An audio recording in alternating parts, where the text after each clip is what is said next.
Good morning, church. I came all the way. My name is Margaret Coker. I came all the way from Port Harcourt to share my testimony. I'm an NSPPD. So, March 2020, I got married to my husband, and we got married in our mid-30s, and we really wanted to conceive quickly before, we get to our 40s and all. And 4 months into our marriage, I got pregnant. It was in July, and the next thing, I was rushed to the hospital. They said it was ectopic pregnancy. They took out the baby. We had an emergency surgery, so the doctor said I was pregnant for twins, and then they took it out. So this was in August. This happened in August, and then a friend introduced me to NSPPD, saying there's this new platform that, that I should join. So I joined since August 2020, and I've been on the altar. So after the surgery, I went back to the doctor to, after surgery, you go for checkup, you go for follow-up. And then the doctor told my husband and I that he doubts if we could conceive naturally, that we would have to do IVF, that because when he opened me up for the surgery, he noticed that I had ovarian cysts, blocked fallopian tube, and then multiple fibroids all over my womb. So he has to be true IVF. Immediately he said it. I just said I'm on the altar of fire. In fact, if NSPPD had started that match and I was on the altar, I'm sure I wouldn't have lost those twins I did.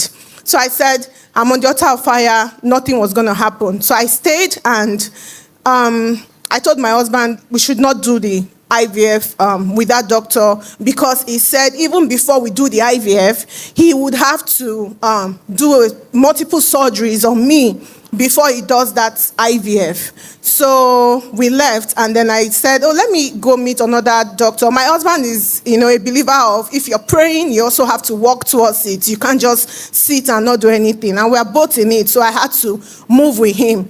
So while I was praying, we went to see another doctor, and he did a minor surgery on me, and that's my business.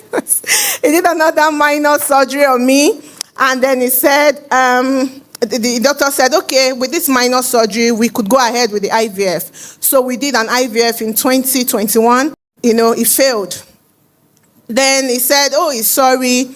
He thinks he should have done that major surgery the previous doctor had told me. And that's why this IVF didn't stay, that we should come back again. I should go prepare myself. After that process, after injecting yourself and all that, you have to wait for maybe 3 months or 6 months before you could do that process again. And it's like, go and wait. You come back later, and then, we'll do the surgery and that. So I was always on the altar praying, and Pastor Jerry was always saying, you will get pregnant, women in your 30s, women in your 40s, women in your 50s, and I would key to it. Even testimonies, oh my God. I keyed to so many testimonies, more than even the prophecies. And then we saw the second doctor. The third doctor this time around, he checked me out, and then he's like, he's sorry, we still have to do the surgery. And then my husband was like, let's just do it and, get away with it. We did the surgery, and then we had another IVF. At this time, the IVF failed again, and then we went back to the doctor to say, what's happening? The doctor said, he's sorry, my eggs are not viable again. If I'm going to do IVF next, okay, he didn't say if, he said, okay, when next you're coming for the next IVF, we're going to have to buy eggs for you to use and everything. It was then I just said, no, this is the devil. I'm not coming again. And then I told the doctor, I'm really sorry, because he's an Edo man like me, and we're always really gist. So I told the doctor, I said, doctor, I'm very sorry. The next time I'm going to come to your hospital is for antenatal and not IVF. The doctor said, I didn't mean that. I said, yes, doctor, I know what I'm saying. The next time I come here is for antenatal and not IVF. And then I cried out of the hospital with my husband. My husband, why are you crying? I said, don't worry. And then I went back home and then continued on the altar of fire. Prophet, there was one of the days, I think in August, pastor said, pregnant women, lay your hands on your womb. You will not die with your pregnancy. I knelt down and laid my hand on my womb, and I was saying, amen.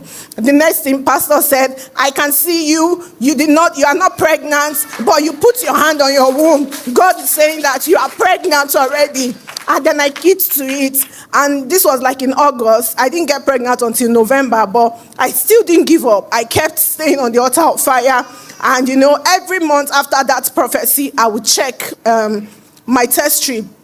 After like 3 months, I stopped checking. I'm like, when God does it, in fact, I won't even know. Let me just rest, And then in the month of November, it was month of suddenly, November 2023, it was suddenly.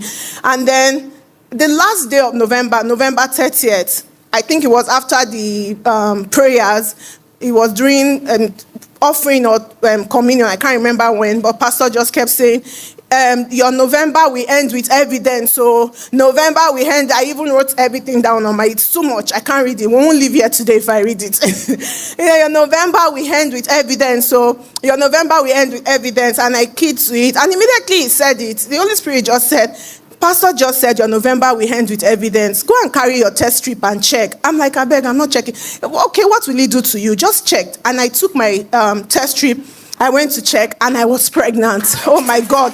Without IVF. The IVF failed July 2023. I got pregnant November 2023. And, because the doctor was expecting me to come back for IVF, he reached out to me in December. And he said, madam, how are you? You just went MI. We not even see you. And I said, doctor, I said I was going to even reach out to you. I checked, I did a test and I'm pregnant. Doctor said, that's impossible. I said, it's possible. I am pregnant. He said, it is impossible. You need to come to the hospital. Let's check you properly. I went to the hospital and then he did a blood test. It was positive. They did a scan. They saw my baby bag and the heartbeat. But the doctor kept saying, I can't explain this because this is so much fibroid. It was showing me this is so much fibroid. This child, are you sure this child will survive? I said, what God cannot do does not. This child, though, will survive.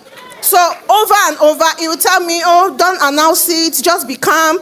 After your 12 weeks, we will know if this child will not, come out because of the fibroid and everything. I said, no. I was on the altar of fire and Pastor Jerry used to say, what you are afraid of will not happen. Different prophecies that I keyed to. At the end of the day, we even had to travel. Before we could travel, every doctor that checked would say, madam, it's risky. Don't go on a flight. I'm saying, God, I did not pay for this baby. God put this child there. God is the one that is responsible to take care of this child. I have no power of my own to do this.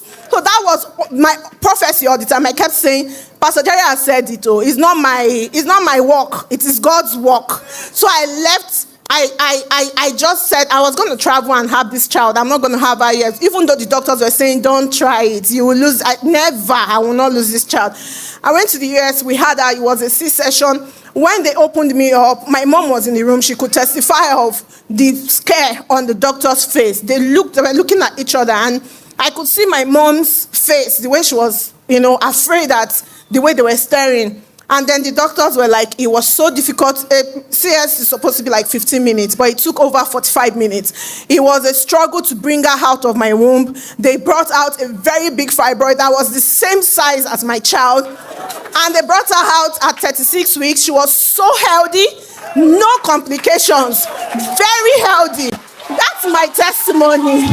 Very healthy baby. I don't know what I did to deserve this gift from God. God showed me mercy. I waited for 4 years. It felt like 20 years because of all the stress we went through. We did more than 4 surgeries.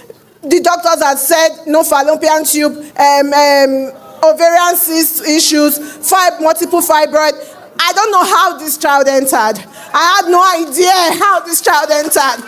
After the surgery, there was a white nurse, because after the surgery, they took me to the recovery room.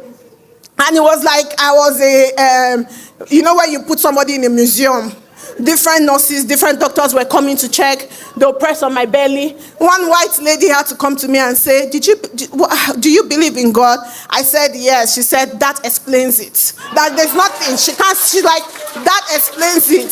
That because they saw my womb, they saw it, that it wasn't possible for that womb to carry an healthy baby. I am here to say what God cannot do does not exist. Pastor Jerry, God bless you.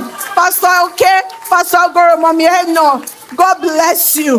Continue to stay on the altar for us. What God cannot do. You may not see the wind, you may not see the rain, but your valley shall be filled. Just the same way, despite all the negativities, all the complications, EL-ROI